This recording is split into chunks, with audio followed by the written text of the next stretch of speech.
Good morning students. आज की जो आपकी वर्कशीट है वो वर्कशीट नंबर 18 है। डेट 27/11/2020 है। विषय सामाजिक विज्ञान है आपका, और कक्षा 6 की ये वर्कशीट, 7th की ये वर्कशीट है, जिसमें आज का जो हमारा टॉपिक है वो है वायु। और वायु ही हमारा टॉपिक चल रहा है 2 दिन से। वायुमंडल के बारे में हमने डिस्कस कर लिया था, वायुमंडल की परतों के बारे में हमने डिस्कस कर लिया था, और आज हमें वायु में डिस्कस करना है मौसम और जलवायु। मौसम और जलवायु, तो चलिए डिस्कस कर लेते हैं मौसम और जलवायु को। किसी एक नियत स्थान की नियमित समय पर वायुमंडलीय स्थिति को मौसम कहते हैं। यानी कि किसी स्थान पे जो उस समय का टेम्परेचर है या स्थिति है, उसी को वायुमंडलीय स्थिति कहते हैं। इसमें कभी भी परिवर्तन हो सकता है। एग्जाम्पल के तौर पे ले लें कि गर्मी के मौसम में अचानक धूप निकली है बहुत तेज़, और अचानक ही बादल हो जाते हैं और बारिश पड़ जाती है। तो ये क्या मौसम, यानी कि मौसम बदल जाता है। तो डिपेंड करता है वहाँ की जो वायुमंडलीय स्थिति है वो कैसी है, कभी ठंडी है कभी गर्म है, यानी कि परिवर्तनशील है। मौसम में परिवर्तन छोटे अंतराल में होता है, यानी कि एक लंबा अंतराल नहीं कि जैसे 10 दिन तो धूप निकली, 10 दिन फिर मौसम ठंडा रहा, ऐसा नहीं।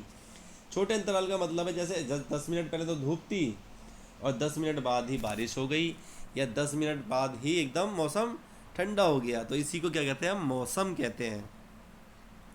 उदाहरण, अभी धूप निकलना और थोड़े समय बाद बारिश होना, ये सब क्या कहलाता है, मौसम कहलाता है। यानी कि जो थोड़े अंतराल में जो मौसम में परिवर्तन होता है, वायुमंडलीय स्थिति में जो परिवर्तन होता है, वो मौसम कहलाता है। लेकिन जब दीर्घकालीन स्थिति में परिवर्तन होता है तो वो जलवायु कहलाती है। सपोज करते हैं किसी स्थान की जलवायु ठंडी है, जैसे कश्मीर है, एक लंबे टाइम तक वहाँ की स्थिति ऐसी ठंडी रहती है, बर्फ़ जम जाती है, फिर स्थिति बदलती है, बर्फ़ पिघलती है, तो मौसम थोड़ा सा चेंजेस होता है, लेकिन काफ़ी लंबे टाइम के बाद। जैसे एग्जाम्पल के तौर पे शीत ऋतु है, बरसात ऋतु जब आती है तो काफ़ी टाइम तक, जब 2-3 महीने तक क्या होता है, बारिश पड़ती है कंटिन्यू, 1 दिन बाद 2 दिन बाद कंटिन्यू बारिश पड़ती है। लेकिन जब ग्रीष्म ऋतु आती है तो बारिश नहीं पड़ती, सिर्फ धूप निकलती है लंबे टाइम तक। तो इसको हम जलवायु के उदाहरण मान सकते हैं। जलवायु एक लंबे समय पर होने वाली प्रक्रिया, लगभग 25 साल या अधिक, यानी कि 25 साल या उससे अधिक लगते हैं एक जलवायु को परिवर्तन करने में।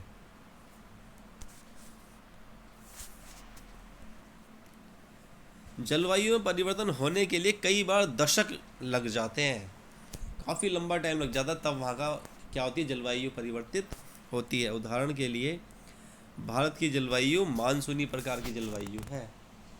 तो क्वेश्चन आता है कि भारत की जलवायु कैसी है, तो आप लिख सकते हैं मानसूनी जलवायु है भारत की। फिर आपको एक क्रियाकलाप दे रखा है एक, जिसको आप बड़े ध्यान से सुनेंगे और इसे करेंगे। आप अपने शहर का तापमान किस प्रकार जानते हैं? जैसे मैं कहूँ आपने आज का तापमान कैसे जाना?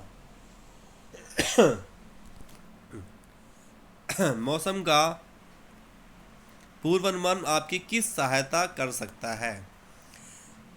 यानी कि मौसम का पूर्वानुमान आप लगाते हैं तो आपकी कैसे हेल्प हो सकती है। सपोज करते हैं, एग्जांपल देता हूँ मैं आपको एक और। आप घर से जा रहे हैं अपने गांव के लिए, लेकिन आपने देखा कि बादल गरज रहे हैं, इट मीन्स बारिश पड़ने वाली है। तो आप क्या करेंगे, आप रुक जाएंगे, आप उस दिन नहीं जाएंगे कि मौसम ख़राब है, मैं बीच में फंस सकता हूँ, मुझे परेशानी हो सकती है। तो ये मौसम क्या करता है, आपकी थोड़ी सी सहायता करता है जब हम पूर्व अनुमान लगा लेते हैं। ठीक है, आगे, मौसम को प्रभावित करने वाले कारक क्या क्या होते हैं जो मौसम को प्रभावित करते हैं, उस पर प्रभाव डालते हैं। पहला होता है तापमान, वायुदाब, पवन और आर्द्रता। ये कुछ ऐसी चीज़ें हैं जो मौसम पे प्रभाव डालती हैं, उस पर इफ़ेक्ट डालती हैं। इन्हें डिस्कस करते हैं अभी। सबसे पहले डिस्कस करते हैं तापमान को, कि तापमान क्या होता है। वायु में मौजूद ताप एवं शीतलता के परिमाण को तापमान कहते हैं। यानी कि जो हमारी वायु चल रही है उसमें कितनी ताप है और कितनी शीतलता है, ये डिपेंड करती है वहाँ के टेम्परेचर पे। सपोज करते हैं गर्मी में क्या बहुत तेज़ हवा चलती है और एकदम गर्म हवा, तो वहाँ का टेम्परेचर कैसा है, गर्म है। वायुमंडल का तापमान केवल दिन और रात में ही नहीं बदलता बल्कि ऋतुओं के अनुसार भी बदलता है। शीत ऋतु की अपेक्षा ग्रीष्म ऋतु ज़्यादा गर्म होती है, यानी कि गर्मी के टाइम पे हमें क्या लगती है, ज़्यादा गर्मी लगती है, और सर्दी के टाइम पे हमें ज़्यादा सर्दी लगती है। आतपन एक महत्वपूर्ण कारक है जो तापमान के वितरण को प्रभावित करता है। सूर्य से आने वाली वह ऊर्जा जिसे पृथ्वी रोक लेती है आतपन कहलाता है। यानी कि सूर्य से आने वाली जो किरणें होती हैं, जब कुछ ऊर्जा को पृथ्वी रोक लेती है तो उसी को आतपन कहते हैं। सूर्य से तो बहुत सारी हानिकारक किरणें भी आती हैं, लेकिन उसको जो रोकती है वो ग्रीन हाउस प्रभाव रोकता है। लेकिन आतपन क्या है, जब पृथ्वी कुछ ऊर्जा को रोक लेती है उसको आतपन कहते हैं।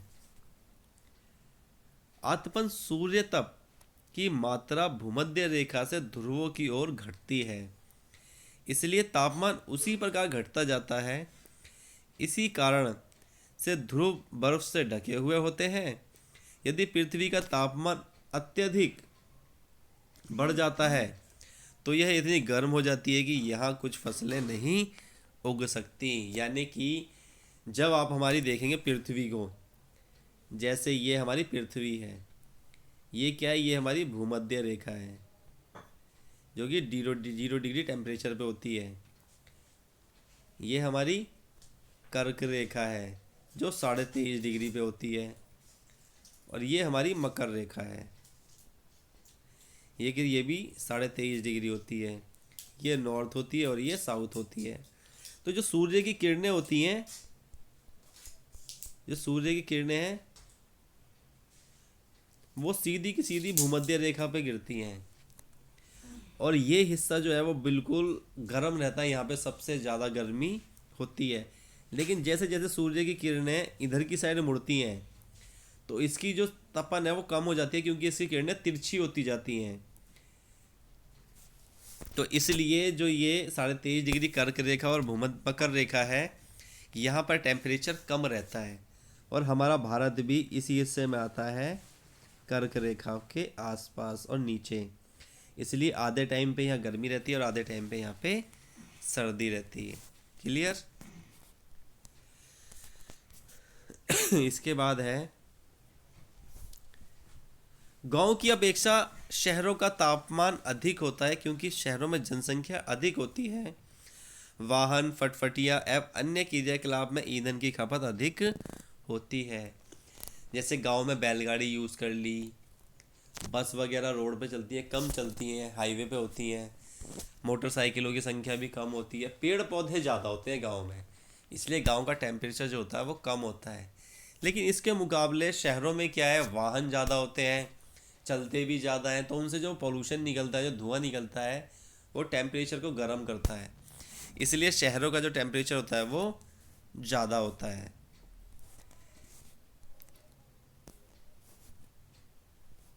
ये क्या है, तापमी है, ये ऐसा होता है, ये तापमी, तापमापी। इसका उपयोग तापमान मापने के लिए होता है।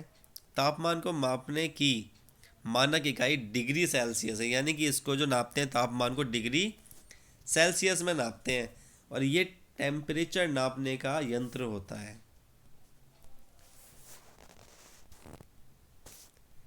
ये वायुदाब मापी है, इससे वायुदाब, इसका उपयोग वायुदाब को मापने के लिए किया जाता है। यह है वायुदाब मापी, इससे वायुदाब नापते हैं। अब वायुदाब के बारे में पढ़ लेते हैं। पृथ्वी की सतह पर वायु के भार द्वारा लगाया गया दाब वायुदाब कहलाता है। यानी कि पृथ्वी की सतह, वायु के भार द्वारा लगाया गया दाब, जब पृथ्वी की सतह पर वायु अपना भार लगाती है तो उसी को वायुदाब कहते हैं। समुद्र स्तर पर वायुदाब सर्वाधिक होता है और ऊंचाई पर जाने पर यह घटता जाता है, जिस कारण से ऊंचाई पर जाने पर जिससे वायु में ऑक्सीजन की मात्रा कम हो जाती है। अत्यधिक ऊंचाई पर वायु दाब व ऑक्सीजन की कमी के कारण व्यक्ति बीमार पड़ सकता है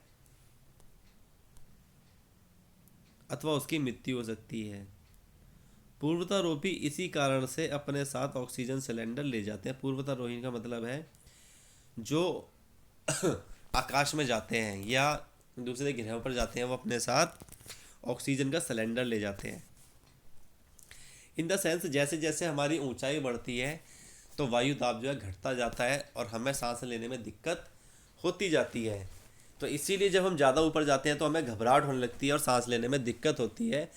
लेकिन जो पर्वतारोही होते हैं, जो पर्वतों पे चढ़ते हैं या स्पेस में जाते हैं, वो लोग अपने साथ वायु का सिलेंडर ले जाते हैं जहाँ पे उन्हें दिक्कत नहीं होती है, और दिक्कत होती है तो वो वायु का सिलेंडर से अपनी सांस का यूज़ कर लेते हैं। वायु दाब का क्षैतिज वितरण किसी स्थान पर उपस्थित वायु के ताप द्वारा प्रभावित होता है। अधिक तापमान वाले क्षेत्र में वायु गर्म होकर ऊपर उठती है, यह निम्न दाब क्षेत्र बनता है। निम्न दाब बादल युक्त आकाश एवं नम मौसम के साथ जुड़ा होता है, यानी कि वायु जितनी गर्म होगी वो उतनी ज़्यादा हल्की होगी और एकदम ऊपर उठेगी, और ऊपर जाके जब वो ठंडी होगी एकदम भारी हो जाएगी तो वो बारिश के रूप में नीचे बरस जाती है और बादल बनाती है। ठीक है, तो नेक्स्ट है, कम तापमान वाले क्षेत्रों की वायु ठंडी होती है, यानी कि यहाँ का टेम्परेचर कम होता है, गर्माहट कम होती है, तो वहाँ की वायु कैसी होती है? ठंडी। इसके फलस्वरूप यह भारी होती है। भारी वायु निम्नचित होकर उच्च दाब क्षेत्र बनाती है। उच्च दाब के कारण स्पष्ट एवं स्वच्छ आकाश होता है, यानी कि जब वायु गर्म होती है तो वो ऊपर जाके एकदम साफ बादल बना देती है, और जब बादल भारी हो जाते हैं, जब वायु ठंडी हो जाती है ऊपर जाके, तो वो भारी हो जाती है और भारी होकर फिर वो नीचे बरस जाती है। अब नीचे कुछ क्वेश्चन दिए गए हैं, उससे पहले आपको ये क्रियाकलाप है एक। अगले सप्ताह के तापमान को लिखिए, उसमें होने वाले परिवर्तन पर एक नोट लिखिए। आपको एक नोट लिखना है अगले सप्ताह में जो आप मौसम में परिवर्तन देखेंगे उस पर। अब इसके बाद कुछ क्वेश्चन है आपके। पहला क्वेश्चन है, भूमध्य रेखा से ध्रुवों की तरफ जाने पर तापमान की मात्रा क्यों घटती है? क्योंकि जो सूर्य की किरणें होती हैं वो तिरछी पड़ती हैं, इसलिए वहाँ पे टेम्परेचर जो होता है कम होता है। लेकिन भूमध्य रेखा पे जो वायु की सूर्य की किरणें वो सीधी पड़ती हैं, इसलिए वहाँ का टेम्परेचर ज़्यादा होता है। सेकंड है, गांव की अपेक्षा शहरों में तापमान अधिक क्यों होता है? ये हमने डिस्कस कर लिया है। ठंडे क्षेत्रों में किस प्रकार का वायुदाब किस प्रकार का होता है? ये भी अभी हमने डिस्कस कर लिया है। तो आज के लिए इतना ही। अगला नेक्स्ट वर्कशीट में डिस्कस करेंगे।